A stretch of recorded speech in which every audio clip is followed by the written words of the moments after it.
Buenas noches, mi nombre es Jesús David Fuentes, yo soy estudiante de Sociología de la Universidad Nacional Abierta de Distancia UNAD. Eh, a continuación les voy a presentar una argumentación entre los autores Karl Marx, George Simmel y Louis Husserl. Eh, Se va a analizar si se debe entender el conflicto social como un elemento destructivo o como una fuerza transformadora y cohesionadora dentro de la sociedad. Entonces, para abordar este tema, esta cuestión, y según las perspectivas de Marx, George Simmel y Louis Husserl, según la interpretación de Serrano, se analizaron cómo sus ideas se reflejan en realidades sociales actuales. En la perspectiva marxista, o sea, desde la visión de Marx, el conflicto no es un accidente social, sino la expresión estructural de las contradicciones entre clases sociales. Serrano destaca que para Marx la sociedad capitalista se organiza sobre la base de la explotación del trabajo y por el capital generando una lucha entre la burguesía y el proletariado. O sea, según Marx, o sea, una de sus citas es que toda historia de la sociedad humana es la historia de la lucha de clases. En el contexto actual, esto puede observarse en las brechas económicas y laborales. Entonces, tenemos la concentración de la riqueza, ahora no solo en un pequeño grupo de individuos, sino más bien en un pequeño grupo de corporaciones y corporaciones multinacionales. Frente a la precarización del empleo, en América Latina, los movimientos sociales que reclaman mejores condiciones laborales o acceso equitativo a la educación se pueden considerar expresiones contemporáneas de esta lucha estructural. Por el lado de la perspectiva simmeliana, George Simmel, según Serrano, no considera el conflicto únicamente como algo negativo. Desde su sociología plantea que el conflicto es una forma de interacción social necesaria para la cohesión de los grupos. Entonces el conflicto al enfrentar diferencias reafirma la pertenencia y delimita los límites del grupo. En contextos actuales se observa, por ejemplo, como movimientos feministas, ambientalistas o de diversidad sexual, donde en conflicto con estructuras tradicionales no destruye la sociedad ni el sistema, sino que estimula más bien el cambio y redefine valores colectivos. Por ejemplo, las protestas de mujeres en América Latina por igualdad salarial y en contra de la violencia de género no fragmentan la sociedad, o sea, esa lucha no destruye el sistema, no le da un revolcón a las instituciones gubernamentales, sino que más bien abre espacios de reconocimiento y transformación cultural. Por el lado de la perspectiva de Husserl, retoma Simmel, pero con una visión más funcionalista, porque él propone que el conflicto puede tener funciones integradoras y adaptativas dentro del sistema social. Los Ya para Serrano, por el lado de Siegel, dice que los conflictos controlados o institucionalizados permiten liberar tensiones y ajustar las normas sociales sin destruir la estructura general.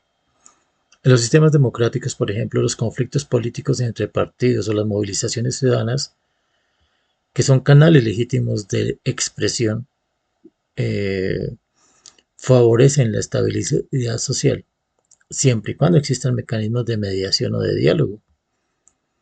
Tenemos las mesas de concertación entre sindicatos y gobiernos, la intervención a veces de la Iglesia Católica, la Defensoría del Pueblo, que funcionan muchas veces como mediadores en conflictos o paros cuando no se resuelven de manera más fácil. Eh, Entre sindicatos y gobiernos. Entonces, estos espacios, el conflicto, en vez de ser destructivo, fortalece el sistema y busca equilibrar los intereses opuestos que se generan. Al articular estas tres perspectivas se observa un hilo común. El conflicto es inevitable. Mientras seamos seres humanos, el conflicto siempre estará ahí. Pero resulta que el conflicto también es necesario. Difiere en su interpretación un poco porque para Marx el conflicto es estructural y revolucionario. Busca cambiar el sistema, pero el sistema es estructural. Para él el conflicto es el motor del cambio social. Él ya esperaba que con con una revolución.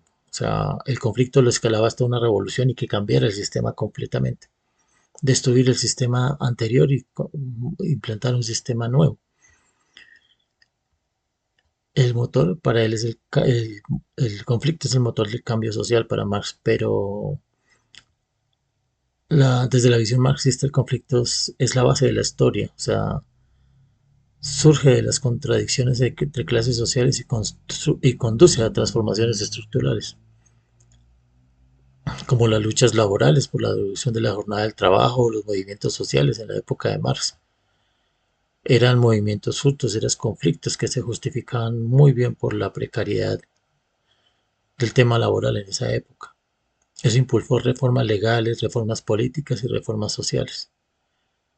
Serrano destaca que reconocer el conflicto estructural permite entender que las desigualdades más bien son el producto del sistema y no son más bien problemas individuales. Para Simmel, el conflicto es relacional y dinámico, o sea, mantiene viva la interacción social. Para Husserl es funcional y regulador porque ayuda a preservar el equilibrio dentro del sistema. Tenemos también el asunto de la intervención conjunta. Entonces, se podría decir que en el contexto social actual, marcado por desigualdad digital y la polarización política y las demandas de justicia ambiental, el conflicto es un termómetro de la salud social. Si se reprime, genera violencia, que genera conflicto. Si se canaliza, impulsa transformación. Incorporar las perspectivas de Marx, de Simmel, de Husserl, permite comprender el conflicto más allá de la violencia. Es, eso ya se interpreta como una fuerza constitutiva del cambio social. En palabras de Serrano, pues entender el conflicto como parte de la vida colectiva nos invita a soportar la idea de armonía absoluta, porque ya, nosotros no vivimos en un ideal, no vivimos en una película donde todos son finales felices, no. Eh, Vivimos en un colectivo que cada día tiene muchos más conflictos y se le agregan más a cada rato. Entonces, entender los conflictos nos invita a superar esa idea y reconocer que la sociedad avanza precisamente gracias a las tensiones. El conflicto fortalece los vínculos sociales. Simmel plantea que el conflicto, lejos de destruir, reafirma los límites y la cohesión interna entre los grupos. Como retomábamos, los movimientos feministas o ambientalistas, cuando se generan desacuerdos, se generan solidaridades o identidades colectivas. Permite que los individuos negocien sus diferencias y fortalezcan la vida comunitaria. El conflicto entre grupos que luchan ayuda a diferenciarse o a que se cohesionen o que se adhieran ciertas personas a la corriente de pensamiento que más se adapta, digamos, a su identidad. Permite que estos grupos negocien sus diferencias y fortalezcan la vida comunitaria. O sea, el conflicto tiene funciones integradoras, por más paradójico que parezca. Luis Husserl amplía la visión de Simmel señalando que el conflicto puede tener efectos positivos para la estabilidad social, siempre y cuando existan canales institucionales para expresarlo. Entonces, las protestas pacíficas o los debates en el Congreso son mecanismos para resolver tensiones, pues más o menos sin romper el orden social establecido.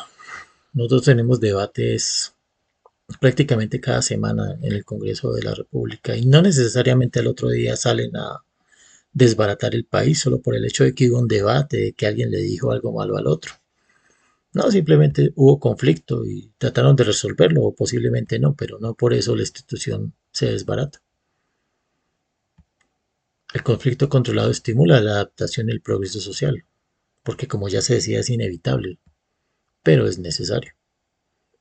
Entonces, desde las tres perspectivas, el conflicto no debe reprimirse, sino comprenderse, gestionarse, porque forman parte de la dinámica de toda sociedad plural. Reprimirlo genera violencia y violencia latente. Gestionarlo produce innovación, participación y justicia. Gracias.